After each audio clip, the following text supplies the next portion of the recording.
Good afternoon or good morning, wherever you are in the world. I would like to welcome you to this Biometry Focus Month of Haag-Streit. We go quickly through the housekeeping rules. The webinar is recorded, so this is something I will have to mention to you. And we do have a Q&A section at the end of the webinar, so please use the Q&A section in the Zoom meeting. You find it beside the chat function, but please use the Q&A section to post your questions, which we will address at the end. My name is Thomas Beuter. I'm the product manager for Biometry, anterior chamber analysis, and IOL calculation. And tonight, it's my great pleasure to welcome Dr. Warren Hill. He has been the medical director of East Valley Ophthalmology in Mesa, Arizona for the past 35 years. He's specializing in consultative ophthalmology, challenging anterior segment surgery for other ophthalmologists, and IOL calculations throughout the last years. He presented more than 740 papers in more than 40 countries on 6 continents. Dr. Hill also enjoys flying a military airplane in close formation demonstrations, and he's a licensed multi-engine commercial pilot. So I'd like to welcome Warren Hill for this webinar on topography, Zernike, tree, and vision simulation for the best in cataract surgery. Thank you very much, Warren, for joining us. The stage is yours. All right. So what we're going to talk about this evening is sort of understanding certain limited aspects of topography. Topography, as you know, is a very big topic, and we're gonna limit our discussion of topography to the things that are most important to the anterior segment surgeon, and also aberrations, which you may know as the Zernike polynomials. This is a topic that's very important to every anterior segment surgeon, and sort of little appreciated. We look to them and we try to understand some things when perhaps certain situations arise and a multifocal patient's unhappy or people have unusual corneas. But I would say to you that this should be actually part of your routine when evaluating cataract surgery patients. And just by way of disclosure, I'm a consultant for Haag-Streit, but I also work with a lot of other companies. And I really enjoy my relationships, especially with Haag-Streit in this field. So we're going to start off with 6 examples, and the 6 examples that follow will be the same eye of the same patient. It's just that the information is going to be displayed somewhat differently, and this will show you how the different maps of topography actually work. So it's just a different representation of the same corneal shape. And then once we cover some of the basics, we're going to get into what I find is the most interesting part of understanding what happens when the cornea is abnormal and we need to take certain actions. Now, just to start off with, said in the nicest of ways, an instrument is only as good as our understanding of really how to use it. And kind of in a funny way, this is a pencil, and a pencil in most hands is just a pencil, but a pencil in the hands of Henry Matisse, is a formidable object. And of course, in our hands, it might be something just a little bit different. But an instrument is really only as good as our ability to use it. And the more we know about an instrument, the more useful it can be, and the more elegant we can use it. So we're going to start with our old familiar friend, the axial curvature map. And it's the most commonly used map in topography. And it relates corneal shape to corneal power. So this is a very familiar concept. And it displays an average of scaled values. And for an axial curvature map, it has a little bit of a limitation in that the accuracy in the region near the central cornea is the highest.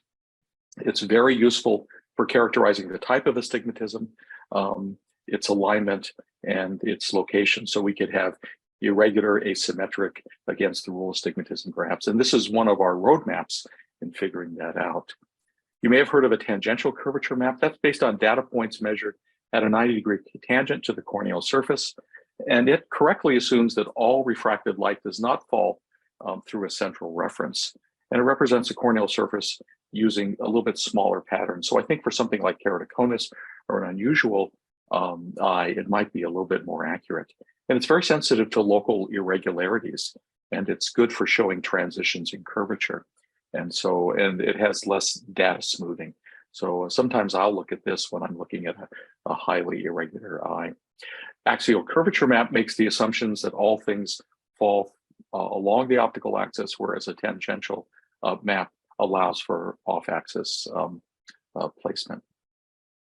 Now, a couple of other things you may have seen, but not exactly sure how they work. An elevation map displays corneal height, and sometimes people use it for contact lens fitting. It's referenced against a theoretical best fit sphere placed on the corneal surface, and the software comes up with that. And elevation data is derived from the corneal curvature. So it shows areas corresponding to depressions and elevations that are deviations from this best fit sphere. So in a typical display, red area would be above the best fit sphere, and a blue area would be below. And here would be our best fit sphere, theoretical best fit sphere, and then these are the areas below and the area above. Now, a toric map, torical map, irregularity map, has lots of different names, displays the anterior corneal surface irregularity, and it's optimized against a best fit toric surface. So it shows the elevation differences that can't be accounted for with this best fit toric reference. So it's similar to an elevation map, except the reference is a best fit toric surface. And then we're going to get a little bit into corneal wavefront, because this is going to be the focus of what we're going to be talking about today. And we'll use the same eye that has keratoconus. And first thing we notice is we have focal steepening, one of the characteristics of keratoconus. We have apex displacement, 2 of the 4 characteristics. And we have a dissimilar power distribution in the intermediate and marginal areas. And these characteristics you're going to become very familiar with in the next half hour. And it will allow you to look at an axial curvature map and know instinctively what the aberration profile is going to look like, and also what the image simulation is going to look like. And I guarantee that every one of you, by the time we're finished, will be able to look at a map like this and say, yes, I know exactly what the aberration profile is going to be, and I can picture what the image simulation is going to be. So this would be the image simulation, or rather the aberration profile for this patient.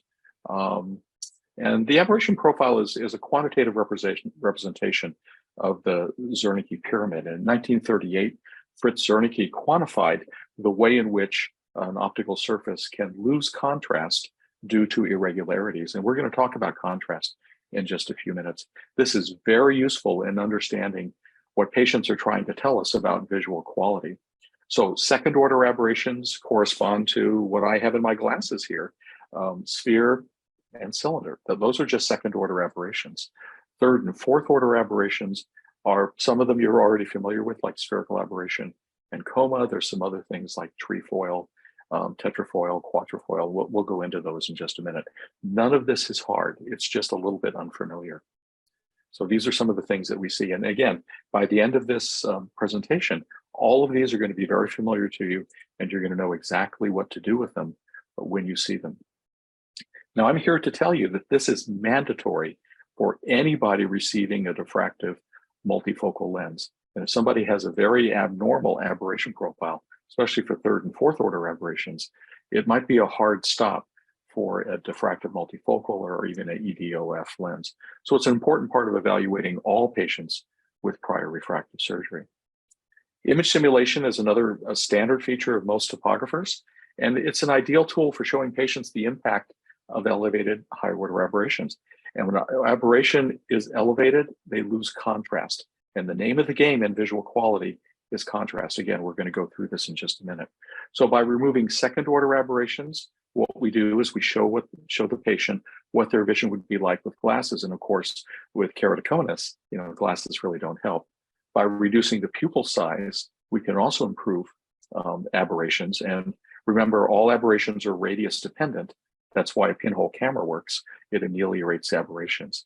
By removing second, third, and fourth order aberrations, we can show people what their vision would be like with an RGP or a scleral contact lens. This is very powerful stuff. And we do this with all of our patients who are going to undergo cataract surgery with abnormal corneas. Now, there's some other simple things we can do with a topographer that are very important In our practice, we will not do biometry unless we've optimized the ocular surface. And I'll show you some examples why this is. When you do an axial curvature map and you see something like this with multiple steep and flat islands, this is an abnormal ocular surface, an unstable ocular surface, maybe a chronically dry eye, and you do not want to be doing biometry on a patient like this.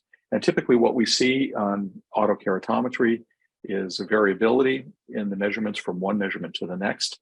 And on the axial curvature map, we see these flat and steep islands. And we also see variations just from one blink to the next. And if you show a rings image, it will be irregular. So if you see something like this, really consider optimizing the ocular surface before moving forward. And again, in our practice, we optimize the ocular surface on all of our patients before we do biometry. And recall, a 1 diopter error at the corneal plane is a 1 diopter error at the spectacle plane following cataract surgery. And here's an example. This is a lady who was sent to me by a local ophthalmologist. She was in her 80s. She didn't want to wear glasses. She tried to wear contact lenses, had a dry eye. And she wanted to be minus 150 or minus 175 so she could see her iPhone. And she came out 20/20 plano, and she was furious because she wanted to be a little bit nearsighted. And this is, when she came to us, and this is the initial topographic map, you can see she has a little hot spot here in the center. So I had my staff put a drop of artificial tears in and have her sit in the hallway with her eyes closed for 30 minutes. And then here's the topographic map that follows. So you can see what happened was her keratometry was overread in the setting of this hotspot. So a dry eye and unstable ocular surface can very much influence what we get. And again, a 1 diopter error. Corneal plane is a 1 diopter error at the spectacle plane. One other very helpful use of topography is the Toric IOL. In fact, this is mandatory. And I'm going to walk you through some of the things we do with the Toric IOL, so you will always have the correct meridian of alignment, not sometimes, always. And this is really, worth the price of admission. So what are the most basic measurements required for a Toric IOL calculation? Well, we need to determine the orientation of the steep and the flat meridians, obviously. And then we need to measure the power difference between these two meridians. This is the definition of corneal astigmatism. One option is to directly measure the posterior cornea.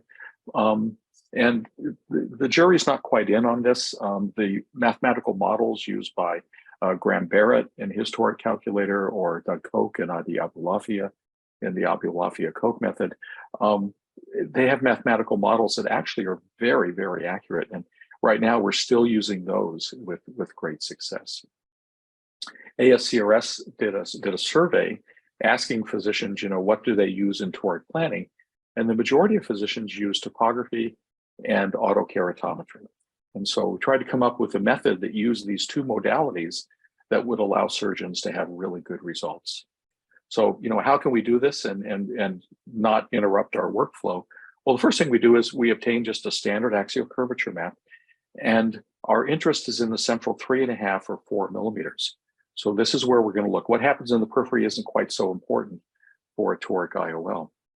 Keratometry alone is generally not enough to determine who may be a toric candidate. And it's really easy to get fooled if you just get a set of Ks and don't look at how the power is distributed across the anterior cornea. So the first thing we want to know is the distribution suitable for a toric lens? Is this person a toric candidate? And ideally, it should be symmetrical and regular. And by regular, we mean we can draw a line through the corneal vertex and the center of the 2 astigmatic lobes. And by regular, we mean we have a similar power distribution on either side of the corneal vertex. Now, irregular and asymmetric astigmatism, these patients can be candidates for a toric lens, but this is a completely different conversation, like for patients with keratoconus or people with prior penetrating keratoplasty. And that would be a webinar for another time, but it is possible, but there's a lot of rules that we have to follow in order to do it. So first of all, what's the orientation of the steep meridian? Well, again, we look at the central 4 to 3.5 millimeters. We draw a line through the corneal vertex and the 2 astigmatic lobes, and we see where it intersects the axis scale. In this case, it's 17 degrees. that is the steep meridian by definition. It can't be anything else. So any other instrument that's telling you something different is incorrect. So that's huge. So already we have 3 pieces of information. We have the orientation of the steep meridian. We know that the astigmatism is regular and symmetrical, and that they're a toric candidate. We haven't even gotten to keratometry yet. So this is coming along very nicely. And so we know which meridian is intersected in the periphery. Next, we go to autokeratometry, not simulated keratometry, but autokeratometry. And we measure and we look to see, is the steep meridian by autokeratometry lining up by what we know to be correct? And then if so, then the power difference between these 2 principal meridians is the amount of astigmatism we're looking to correct. So we confirm that autokeratometry agrees with the manually determined steep meridian. Bingo. I mean, this patient's going to be very happy, and used in conjunction with a toric calculator like the Barrett toric calculator or Hill RBF, Abulafia Koch. I mean, these patients are going to have a very, very nice outcome. I just might mention one other thing again, and that is you get an axial map that looks like this by optimizing the ocular surface. And it's amazing how much better the topography can be if you have the patient do warm compresses twice a day, artificial tears frequently, maybe some lid scrubs for a week or 2 before biometry. It makes all the difference in the world. And it can be the difference between success or failure when planning for a toric IOL. So here, the axis lines up by autokeratometry with what we know to be correct, and we can proceed with this with great confidence. Now, it doesn't have to line up to within a degree, but it has to be very, very similar. And, you know, there's that old-time Russian saying that, you know, we trust, but we verify.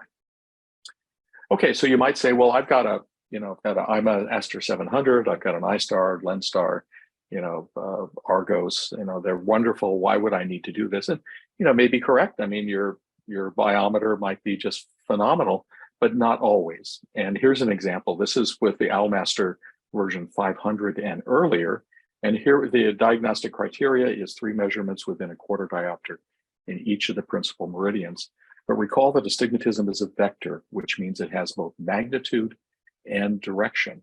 And we can get hammered with a bad result by getting it wrong in either one. So this is what earlier versions of the OwlMaster did. They had 6 measurements, 3 above and 3 below the horizontal meridian. So 6 sampling locations, and the measurements were separated by 60 degrees. So we would have measurements at 60, 120, and 180.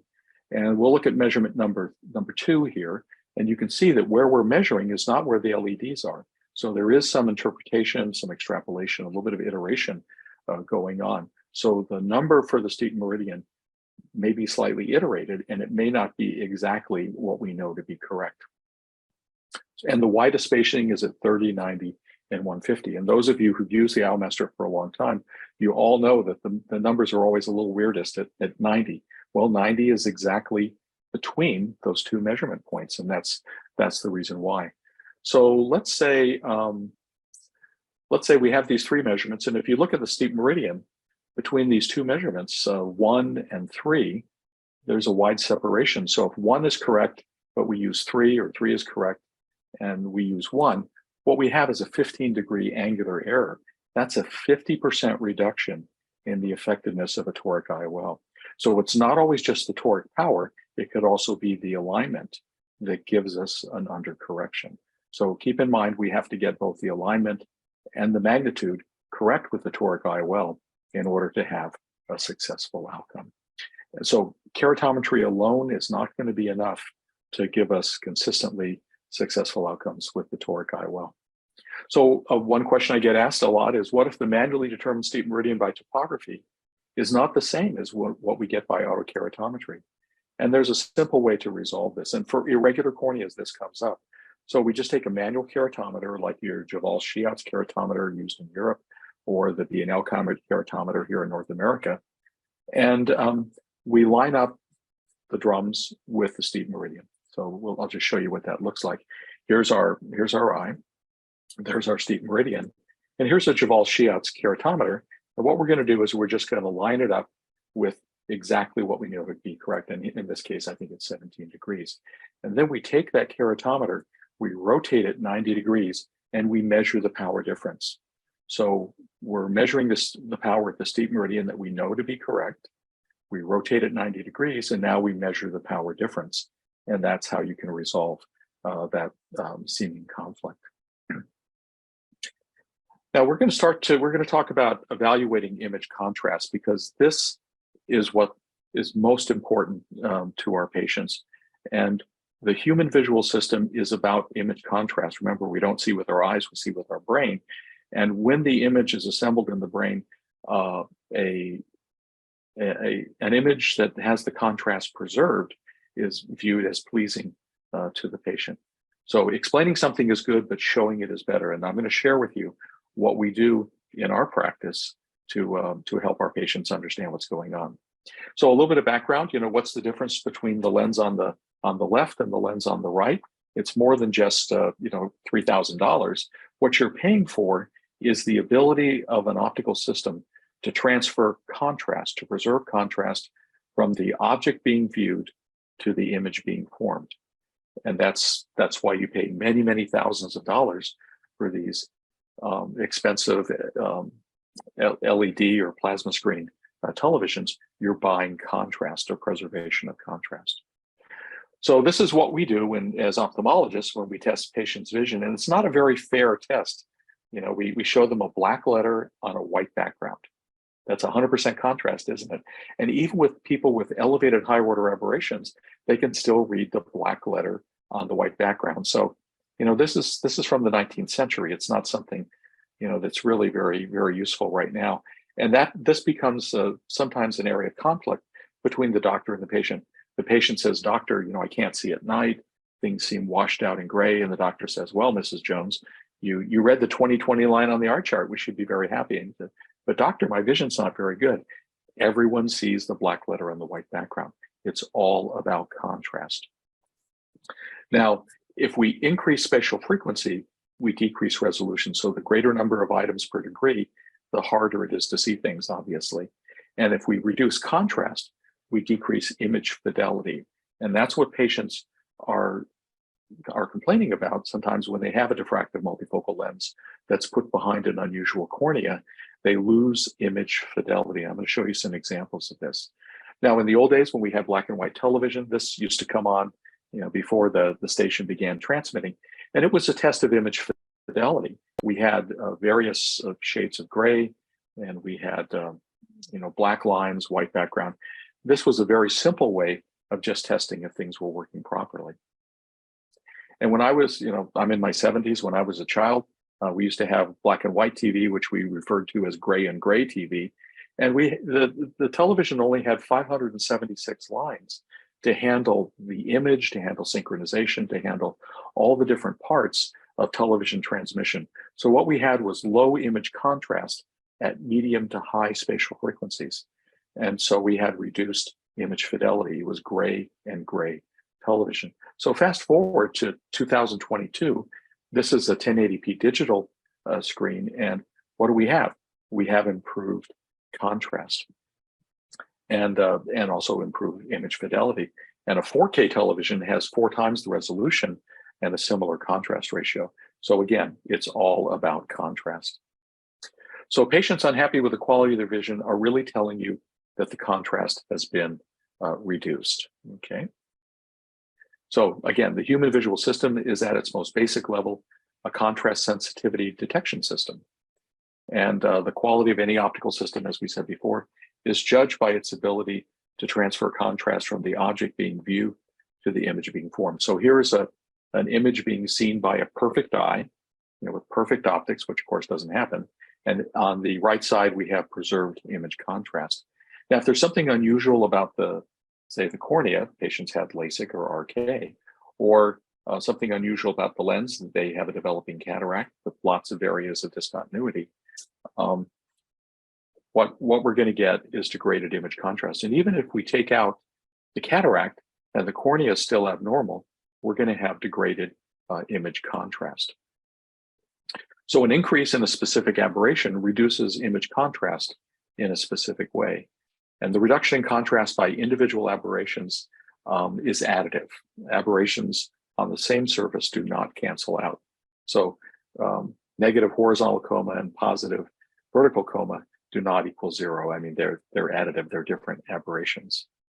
So what we're going to talk about here is what are Zernike coefficients, and that's really an aberration profile. How do aberrations influence image contrast? In the year 2022, what should we be looking for? And how to read a modern aberration profile? And how can we expectedly explain this to patients? So this is the part where everybody wants to leave the room when we start talking about the magnitude and orders of Zernike coefficients. Again, it's not difficult, it's just unfamiliar. Second order aberrations are what I have in my glasses. Third order aberrations and fourth order aberrations are just different ways in which we lose contrast. The third order aberration we're most familiar with is coma, to a lesser extent trefoil. And then the fourth order aberration we're very familiar with is spherical aberration, because many of our lenses that we implant incorporate this. So horizontal coma just means irregular astigmatism, different power on one side of the corneal vertex to the other. And spherical aberration is just an unusual distribution of spherical power. So this is what a typical kind of generic aberration profile looks like. The good news is that we don't need all of this. Really, what we need is just this part. Second order aberrations, somewhat, and then third order aberrations to tell us about spherical aberration and coma. So this is really the part that we're going to be looking at. And is this relevant to daily practice? I'm here to tell you it's keys to the kingdom in terms of allowing patients to understand what it is that's going on with their vision. So we're going to talk about three things: an axial curvature map, an aberration profile, and image simulation. And all three of these things will become very familiar to you within the next 15 minutes. So remember, aberrations don't exist individually, they exist as a group. And typically, we're most interested in spherical aberration and coma. We're going to start out with spherical aberration because that's the one we know the most about. Now, spherical aberration is normally distributed amongst the population. The mean value is about 0.274 microns, but there's a distribution. So we can have 1 or 1.5 standard deviations on either side. If we take refractive surgery and we flatten the central cornea, we increase the spherical aberration. If we steepen the central cornea, we decrease the spherical aberration and may even shift it onto the negative side. And the designator for spherical aberration is Z04, zero magnitude, fourth order. That's just the technical stuff. So this is what positive spherical aberration looks like, kind of like a patient that's had prior LASIK. Less power in the center, more power in the intermediate and marginal areas. Negative spherical aberrations, more power in the center, less in the intermediate and marginal areas, like we see with hyperopic LASIK.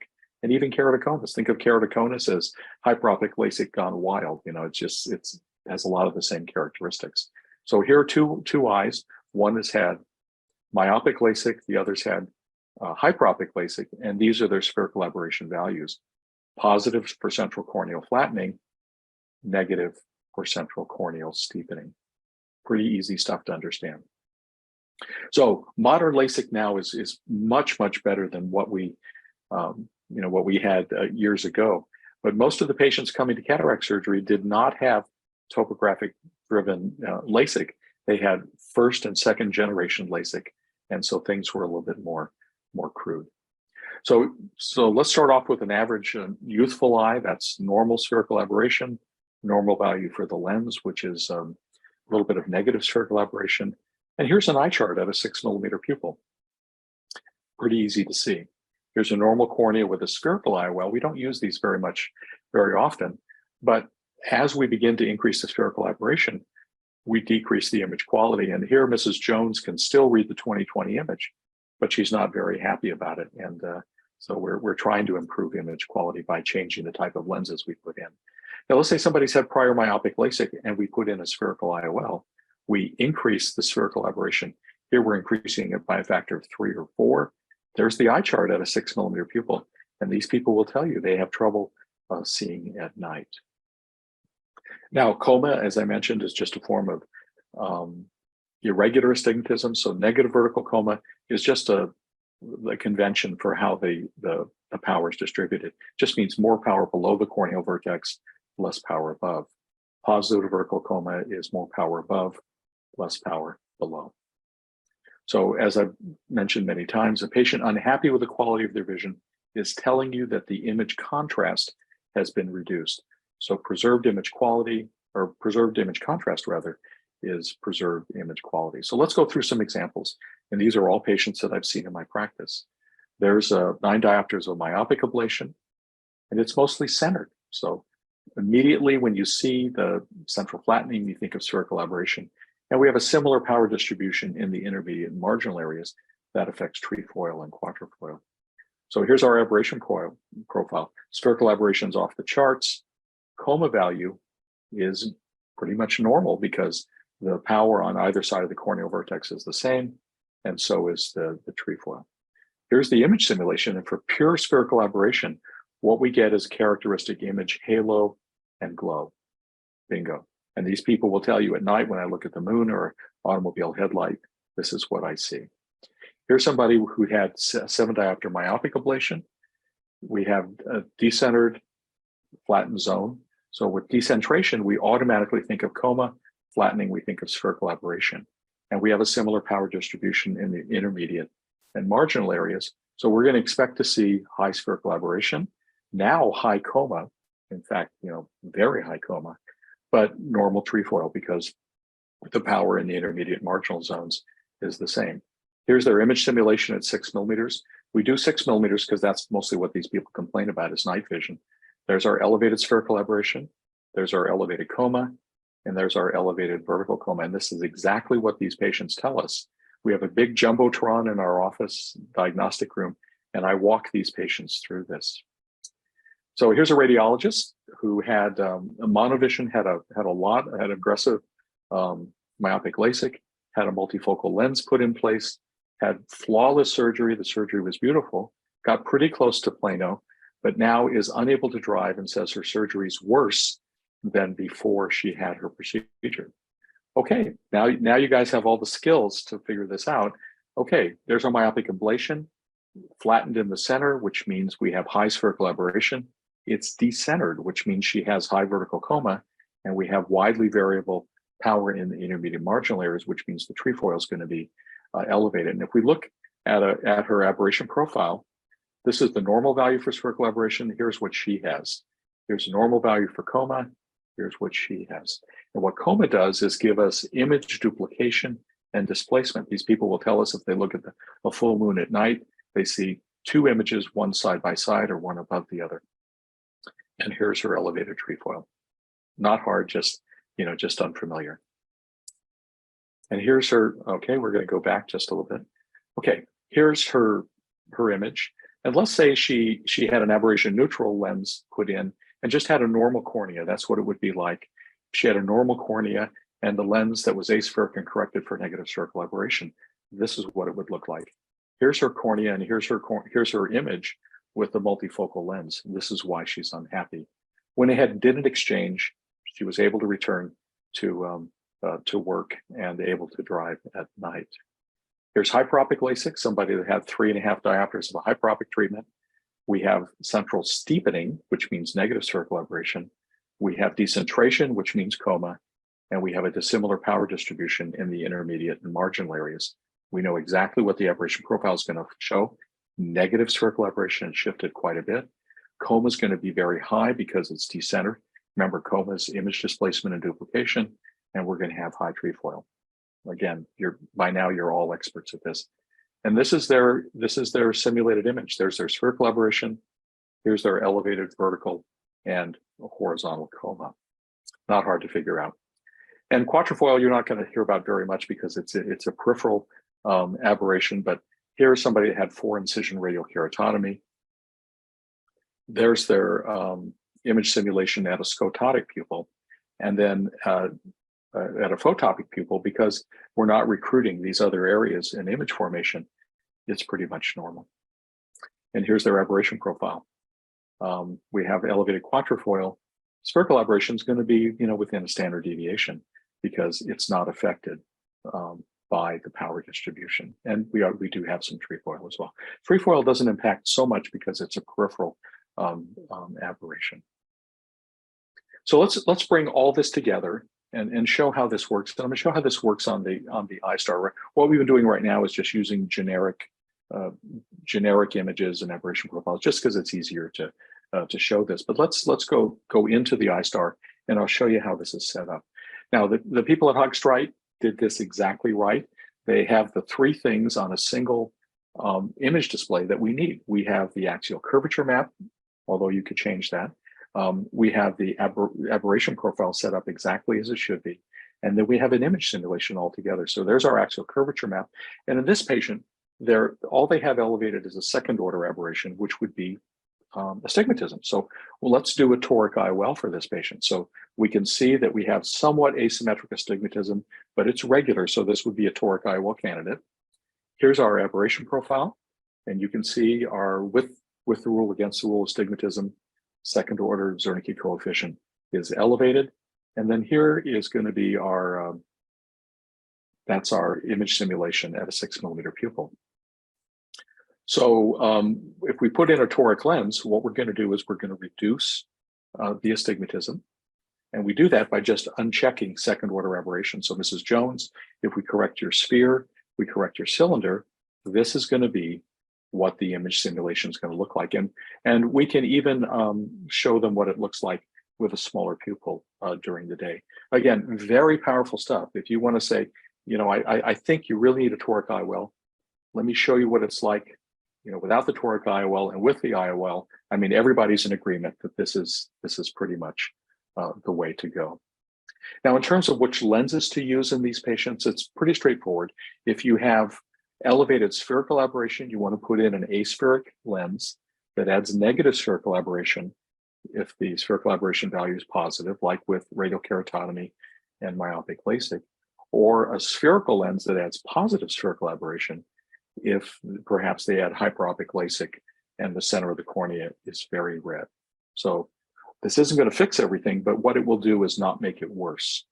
And if they had, say, hyperopic LASIK and it took their spherical aberration value from, say, plus 0.274 down to 0, then you can just use an aberration neutral lens like the Bausch & Lomb LI61 AO. And we use this lens a lot for people that have had hyperopic LASIK.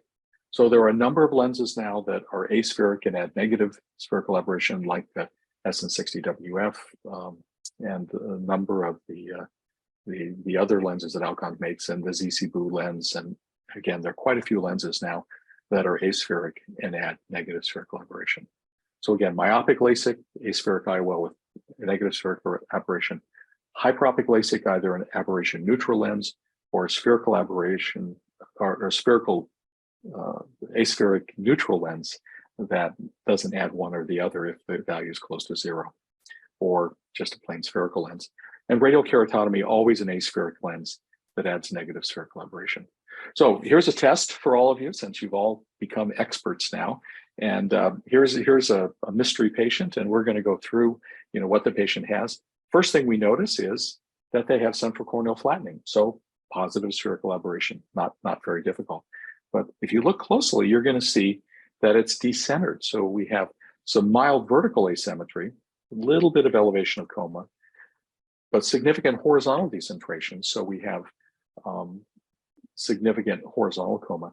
This is a hard stop for a multifocal lens. You do not put a multifocal lens in this patient because the reduced contrast from the presence of horizontal coma, plus the reduced contrast from, say, a diffractive multifocal lens, is going to be an unhappy patient. Remember, multifocal lenses purchase the changes by decreasing contrast. And then here we're going to have elevated trefoil as well. Okay, then there's their aberration profile. So in summary, you know, aberrations reduce contrast each in a specific way. We should really be mindful of what our plans for surgery will do to the contrast sensitivity of our patient.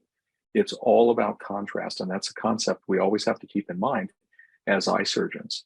Visual quality and patient satisfaction are directly related to the preservation of image contrast. And topography is really an elegant tool with a lot of features, more than just an axial curvature map. And it's only as good as our understanding, you know, of how to use it and knowing how to drive a topographer is greatly increases its usefulness. And where we use it the most is for toric IOL evaluation, unstable ocular surface, and generating an aberration profile and image simulation to show patients perhaps how they will see after cataract surgery if they have an unusual cornea, like someone who's had a refractive surgery or PKP prior injury. And patient education is just fantastic. And it really remains a diagnostic modality that's not utilized to its full extent. And hopefully after this, you'll become a little more familiar with topographer and use it a little bit more frequently. Thank you very much. Thank you very much, Warren, for this beautiful presentation on vision simulation, Zernike trees, and also topography. We have got a few questions that came in, which I gladly read out loud to you. First question is, if you have high road aberrations and you would like to opt for a premium IOL like a toric or a multifocal, how much of high road aberration would you tolerate? Is there a borderline limit or not? Yeah, this is a very good question, and let's go up here. Okay, well, basically, remember, aberrations don't exist individually; they exist in a group. And a lot of people will look at an RMS value, and here's an example. Let's say somebody has 0.4 microns of positive spherical aberration, and they have 0.2 microns of coma. Well, the RMS would be 0.6, okay? But spherical aberration is a naturally occurring aberration, and it's reasonably well tolerated by the eye. Coma is not. If it was reversed, if you had 4 microns of coma and 0.2 microns of spherical aberration, that would be a killer of intraocular lenses, of multifocal lenses, rather. So it really, this is why image simulation is so important, because the same RMS value may give you completely different image simulations. And one with higher coma, you're going to have image duplication and displacement. And at a large pupil size, the patient's going to be very unhappy. So this is why we go through this with our patients. We show them the image simulations. I know, Mrs. Jones, your doctor said you're highly motivated. Highly motivated sometimes means won't listen to reason. But, but if you show them the image simulation, now you're both on the same page, and it's a partnership. It's not just you, the doctor, telling the patient what they need. The patient and you get to make the decision together, and they will understand the consequences of having a multifocal lens. And our multifocal lens use has gone down dramatically since we've begun doing this, and our population of happy patients has increased dramatically. And one other quick thing, when we see a patient from another practice that comes to us because they're unhappy with the multifocal lens that's been placed, the very first place we go is the aberration profile and an image simulation. And that tells the patient exactly what it is that's going on most of the time, not always, but most of the time. Thank you very much, Warren. There's another question that came up and goes in a similar direction.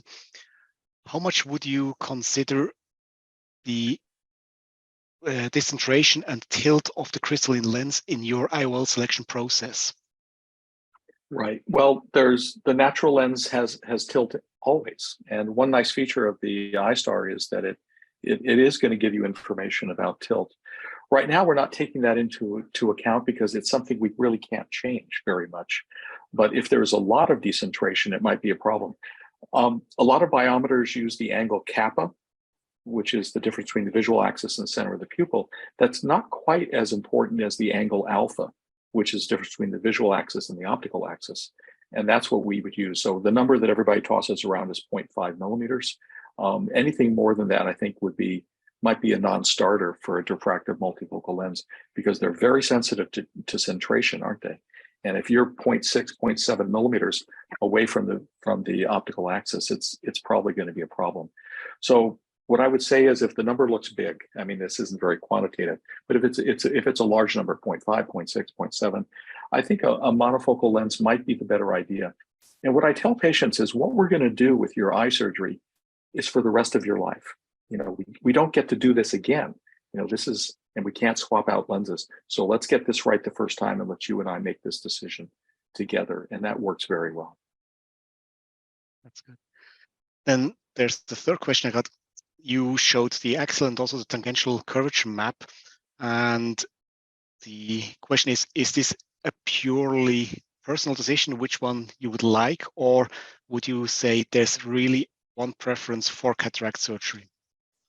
You're talking about which topographic map? Yeah, should which we look maps at? to use? That's the question. Yeah, axial or tangential. Yeah, I use the axial curvature map because sometimes it's a little easier to display to the patient. So I think just stick with the axial curvature map. It's more familiar. The images are a little bit bigger, and it correlates a little bit better with image simulation. One other thing too to remember is that different devices handle image simulation differently. And some devices really overstate image simulation. Somebody has 0.3 microns of coma, and it looks like they're in a snowstorm, so make sure that what you're showing the patient corresponds to reality. And I can think of a couple of devices right off the top of my head that the image simulation is just not part of reality whatsoever. So. Thank you much. There are no more questions right now open, so let's wait 1 or 2 seconds if somebody would like to add something into the Q&A section, because we still have a few minutes to go. Sure. Yeah.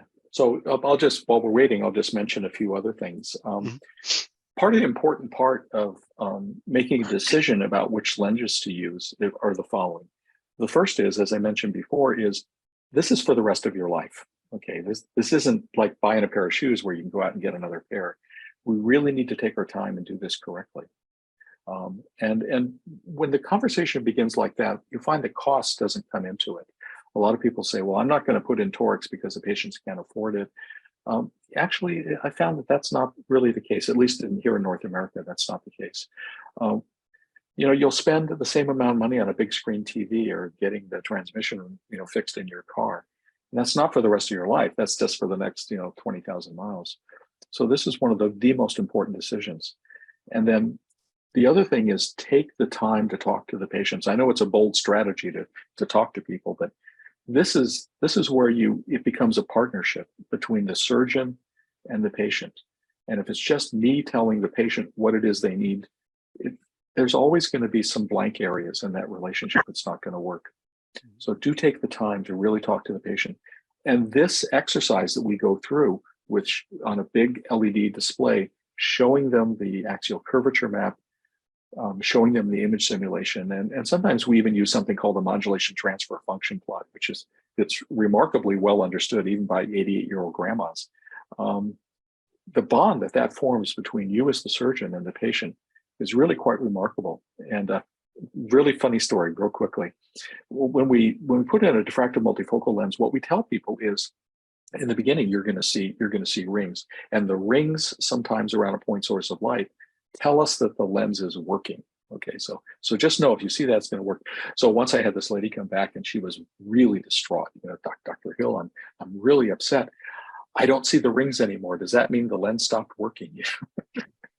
If they know what to expect, it's really a pleasant experience, and we have just such a good time with our patients, and because they know what to expect, and there's open communication instead of you as the surgeon just saying, God, I hope they don't tell me something's wrong before I see the next patient. That's not a way to practice medicine.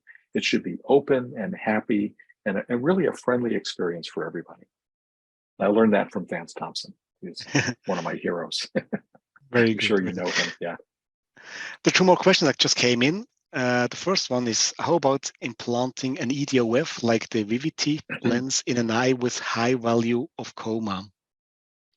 Right. Well, again, it's all about contrast, isn't it? So high coma value means low contrast, period. There's no other way around it. And every aberration will change the contrast in its own unique way. So high coma value means image duplication and displacement. Okay, there you go. An EDOF lens, there are several different types. There's one that works in a diffractive lens like the Symphony. And there are others that work in a different way, like phase shifting, like the Vivity.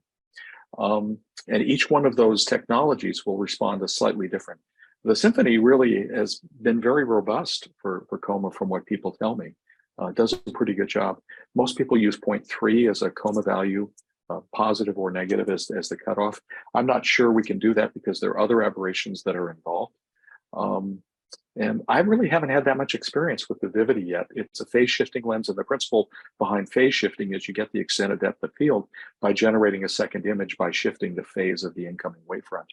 So no, I'm not really sure. But remember, most of these lenses, they purchase the second image or the increase in the depth of field in the currency of contrast.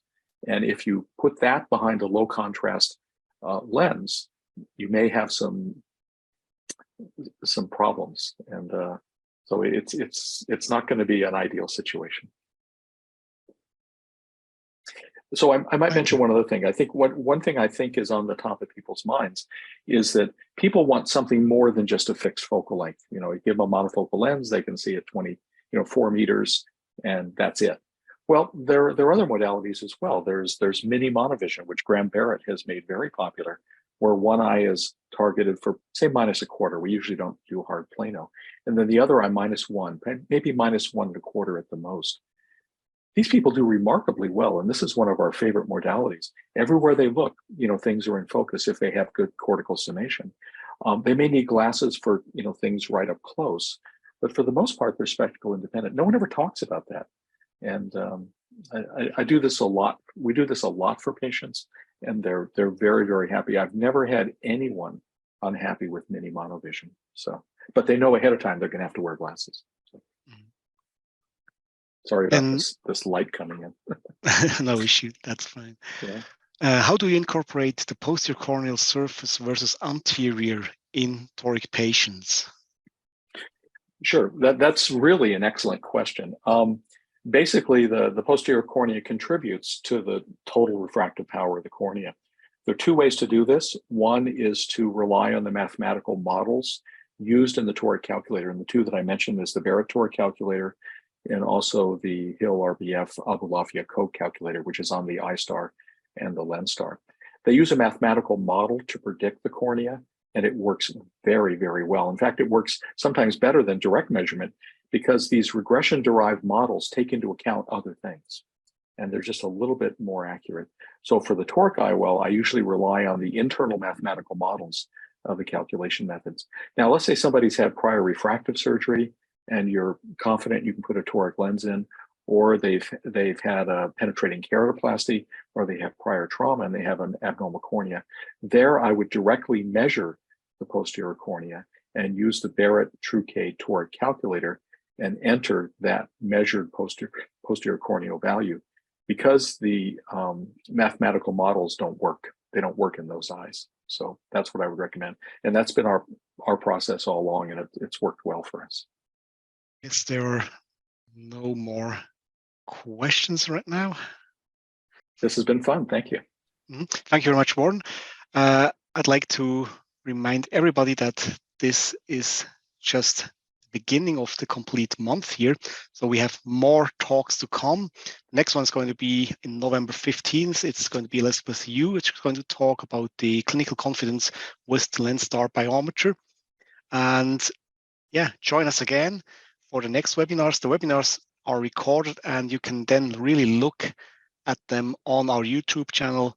Just go there and have a look again and enjoy these great pieces of information. Thank you very much, Warren. All the best. Thank you, everybody online. Have a good evening. Okay.